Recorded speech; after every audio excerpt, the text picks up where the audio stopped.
I'm Ruth Parker. I'm from Alexander Associates. I'm delighted to have Pam Hardie from ISS here with me today. Pam has agreed to take part in an interview promoting women in engineering. I've been working as a recruitment consultant in engineering for 20 years, and when I started, I really was quite shocked by the amount of women that were working in engineering. It was so male dominated.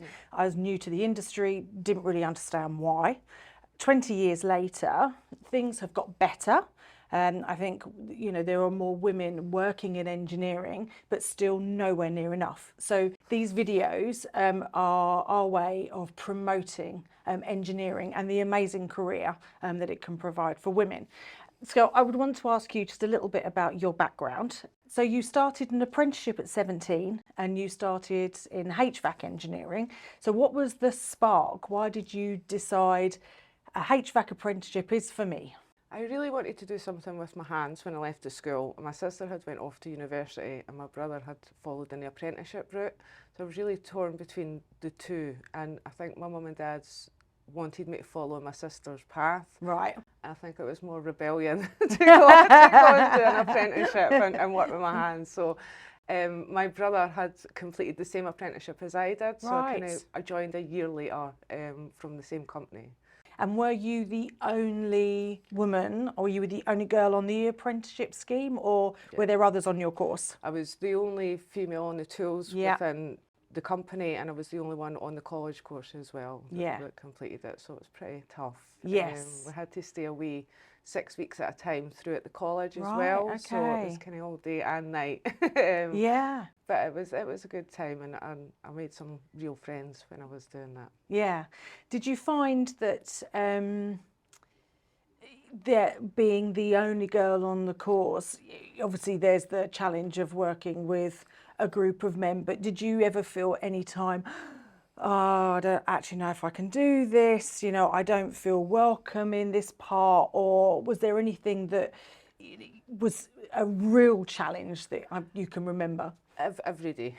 Every day? Every day Yeah. I had doubts, thinking that I couldn't do this. It was really tough. It was a group of young boys, really, so Yeah, eventually, 17, 18-year-old boys. It was pretty tough. So there were doubts every day. Yeah. I thought, oh, I'll quit. But my dad really inspired me to stay on and complete the apprenticeship. Good for him. And I'm so glad I did. Yeah. He was an electrician to trade. Right. So he really had been my mentor, really, throughout all my career, to be honest with you. So which is so, yeah, we talk about mentors a lot and the importance of role models, which is why these videos are so important, because girls need to see girls in engineering and think, okay, I can do that, I can aspire, I can follow that path as well. Were there any female lecturers, or was there anyone in the cut? So you were just, wow, that's amazing that you didn't give up. Yeah, at a higher level, because you had to come through the operational route. So their normal sort of admin, P&C roles, they did have women in those roles at director level, but not in operations at all. So when you were on site, what kind of buildings were you working in when you were on the tools? Was it big commercial buildings? Was it building sites? What kind of environments were you in? It was mostly commercial buildings. We had a variety of contracts at the time that ranged from big office blocks in Edinburgh to the Edinburgh Zoo, all sorts of different contracts that we did at the time, and there were smaller ones as well. And we worked mobile from home, so I'd often get the bus in, meet up with my journeyman, and then go off to work for the day and get dropped back off at night. So you were working in teams, and at any point was there another girl in the team, or was it? No, we're still all men. Yes, okay, it was just okay. Pretty much all male dominated. There was no other female on the tools or working anywhere really other than the office. Yeah, okay. Oh, you said there were challenges every day. Can you think of anything specific, or was there a moment when you thought, oh, do you know what, I don't get the support, I don't have anyone that I can go to as a sounding board? Yeah, there were times like that. It was really tough, and I'd often go home sometimes crying. Really? because of my experiences, but I did have my dad, so Yeah. he was my sounding board, and he always believed in me, pushed me on, and made me feel like I was better than I felt I was. That's brilliant. And that was really my biggest reason for completing my apprenticeship was my father, to be honest with you. He really inspired me. That's incredible. So his background was an electrician. Yeah. Yes, you can do this, because sometimes when you see your children struggle, you think, actually, maybe this isn't quite the right path for them. Yeah. You know, it's not something you're doing wrong, but maybe they need to look at something else. What do you think it was that he saw in you at that time that thought, no, you just got to push through this, you can do it? I think he just believed in me, really, to be honest. And he had obviously mentored other apprentices within the business as well. So he worked for the same business as I did. And I think that he knew that I was as good, if not better, than the other ones there. And it was nothing to do with gender, really. It was really just, it's tough being an apprentice, regardless of your gender, at the best of times. So I think he really pushed me and just believed in me and kept telling me that I could do it. You can do this. Yeah, and amazing. Even if I was going to change direction at the end of it, to complete my apprenticeship first, just to demonstrate that I could actually stick to something and complete that. And then if I wanted to go off and be a hairdresser or whatever, do this apprenticeship first. So that really pushed me on. Yeah, finish it, complete it. And the sense of achievement when you did complete it must have been incredible. Yeah, really proud, really proud. And so was my brother and my father, to be honest with you. So I thought my brother would hate it, having his little sister turning up at college and stuff, but he was really proud as well, so that was good. And so you finished, how long was the apprenticeship? 4 years. So you finished the apprenticeship, and then did you continue with the company that you did your apprenticeship with? Yes, I did. Yeah, I stayed on, and I was mobile on the tools for a while. So I got allocated a van, sent off on my first jobs. That was more stressful, I think, trying to find these sites, driving around. Parking, with everyone looking at you. Oh, yeah. So I did that for a couple of years before I eventually moved into the office, because I really used my apprenticeship as a stepping stone. I always wanted to go into management and become a contract manager at the time, which was the same as sort of what my father had done. And I wanted to be the first female contract manager, the first female everything within the company, really. So that was my ambition and my biggest... Your goal. Yeah. And so you did all of this without, obviously you had your dad as a role model, but you looked at this career path without kind of any inspiration really from anyone outside of, you didn't have anyone you could look to who was a female contracts manager, but that's what you decided you wanted to take your career. Kat Parsons, who I interviewed last time, and she nominated you for this interview. It's all her fault. One of the things that she said about you is your ambition is incredible, and you're very goal orientated, and you will say, I want that, and I am going to achieve that. And you will do that no matter what. So where do you get that determination from? I don't know, to be honest with you. I think I was really determined to prove everybody wrong. A lot of people thought I wouldn't be able to do it. I'd quit in the first week. I'd be on the tools for a month, and I'd be off doing something else. You wouldn't be able to hack it. It was purely to prove people wrong that I could actually do it. Like I say, I was a bit of a rebel for some reason. I wanted to rebel. So I just wanted to do something completely different and really get in amongst the sort of male industry and push it, really, push the gender. And so how hard was it going from the tools to going into the office? So you did your apprenticeship for 4 years, then you were on the tools for 2 years. Yep. And then you applied internally for a job, or is that how it worked? Yeah, well, I had expressed an interest in becoming a manager.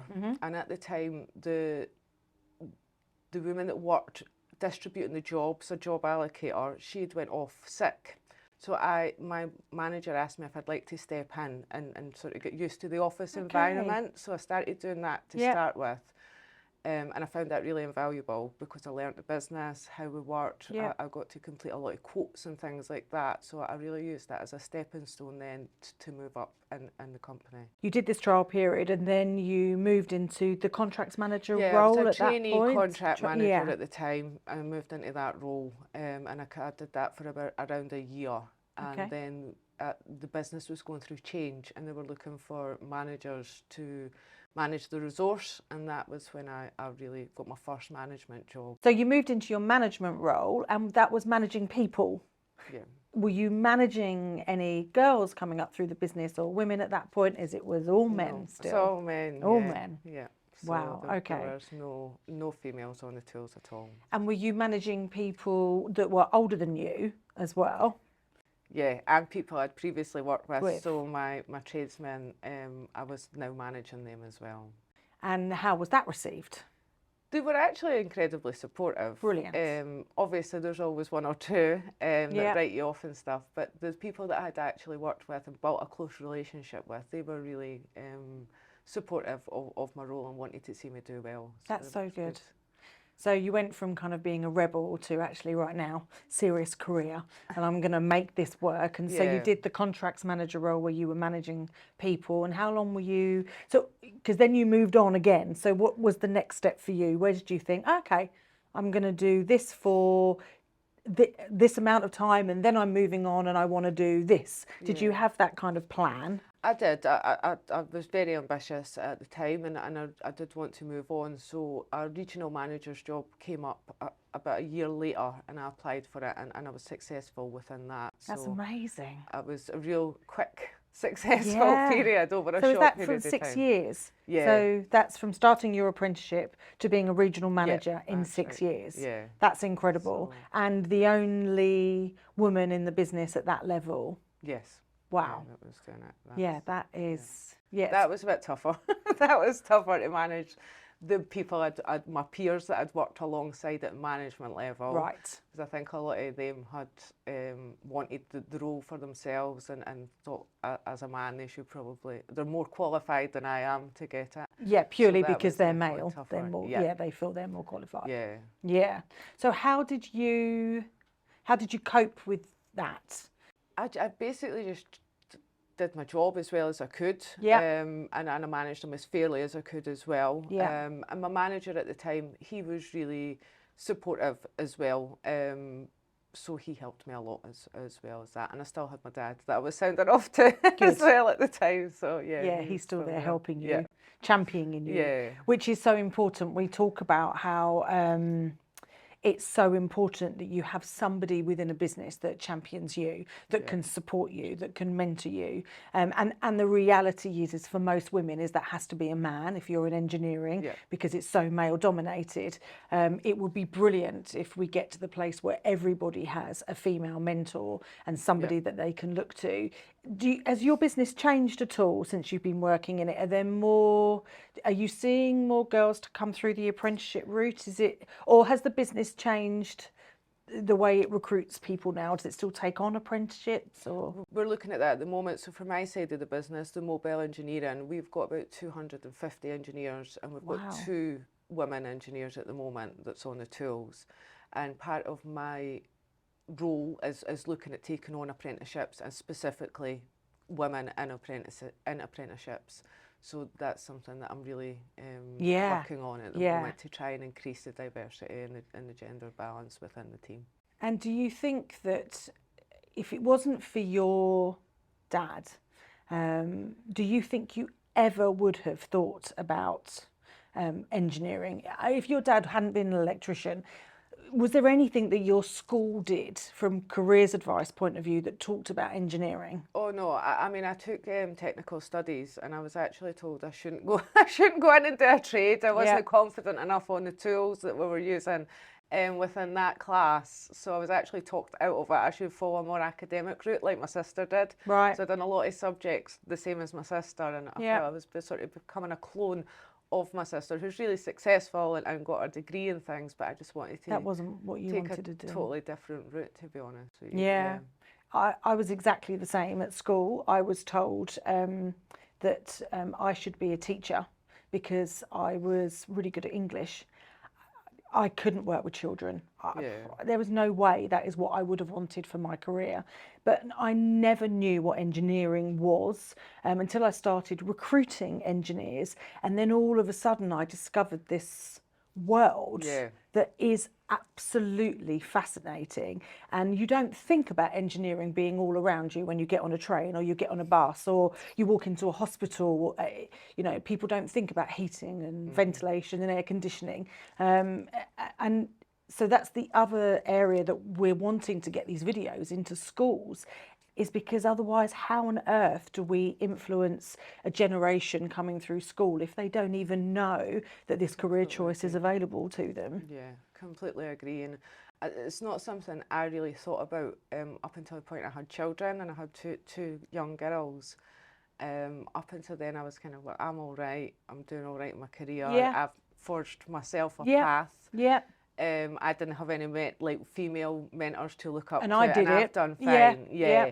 And it was when I had my two young girls, I really thought, no, I really don't want them to struggle the way I Yeah. did, and so they can be whatever they want to be, really. Absolutely. And that And was why the should they reason. have to struggle? Yeah. Because there is no job that a man can do that a woman can't do. It's just we don't realise Yeah. that we can do it. Yeah, I think we write ourselves off Yeah. before we've even tried or went for it. I couldn't do that job. Yeah.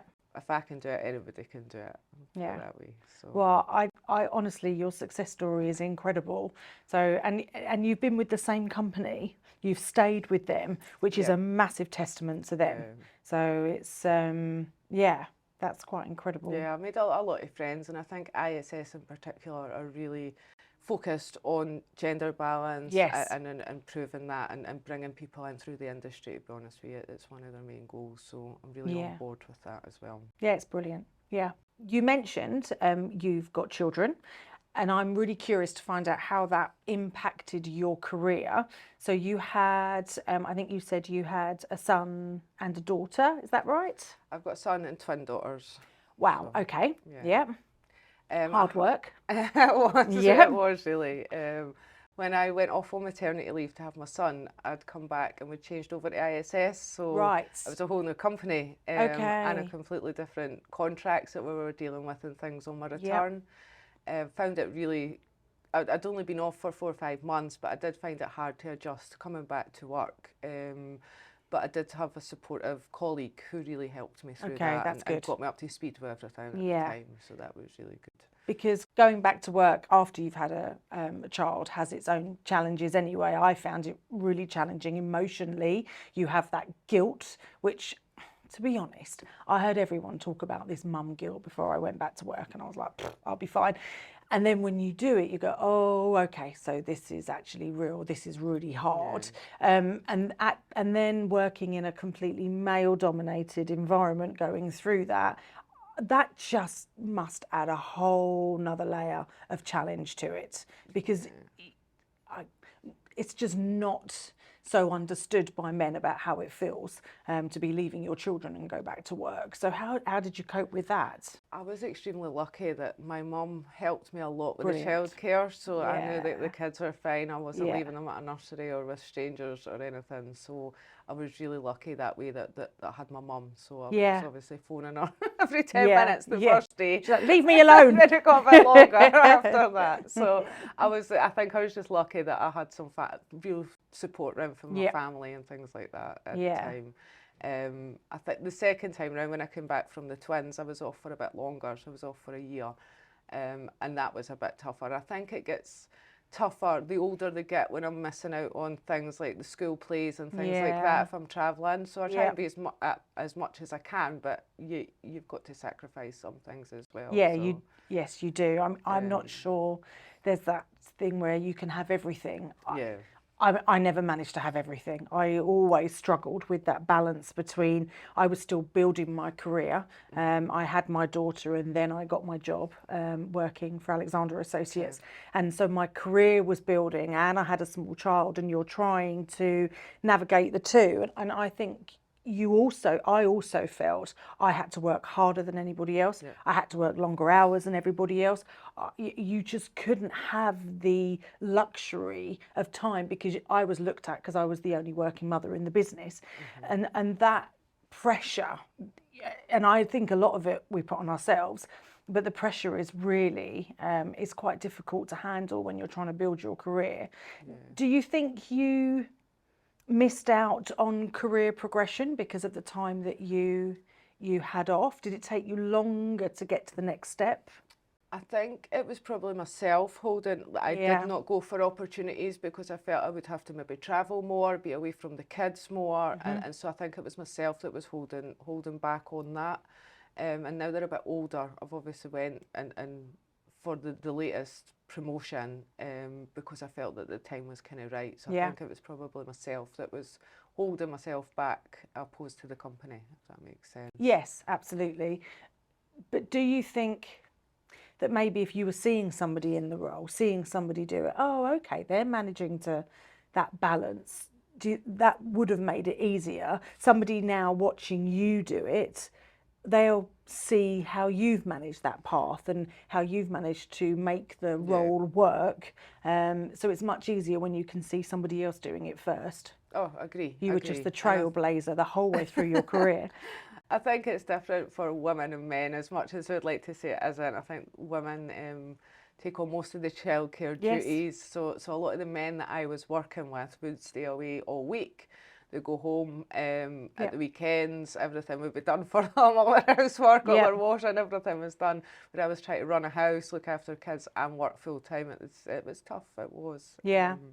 It was really hard. And as brilliant as any company is, there's always things they can do to improve. I mean, short of getting me a housekeeper, which is what I think I really needed. Is there any practical things that you think companies can do a bit better to help that transition of coming back to work? I think ISS are leading the way in that at the moment, and there's lots of good activity going on about returning to work, the maternity leave, and having a real proper return to work process in place for people that have been off for a long time. So that would be really helpful. And just having your keeping in touch days as well, where you're coming into the office and getting back into the swing of things. Yeah. That would help. I found getting up, getting dressed in the morning, leaving the house was probably my biggest challenge for the first week when I returned to work. I remember thinking, well, what is this? What do you mean I've got to be somewhere at a certain time? Because you haven't had to, because everything's been dictated by this small child. I was pleased to get away from the 3 kids. I think if I'd had twins. I worked so hard. I was so determined that I wasn't going to lose my career. As a result of having kids. Obviously, I wanted my kids and I love them to bits. But my career is really important to me as well. So I was really determined I wasn't going to lose that. Yeah. And your latest promotion, congratulations. Thank you. What is it now that you're doing? So I'm the Key Account Portfolio Director for the Key Account Network. So basically I'm in charge of all the mobile engineering throughout the UK. Wow. So we're predominantly looking after the banking contracts on the high streets. Okay. What's next, or are you not quite there yet? What's the next role?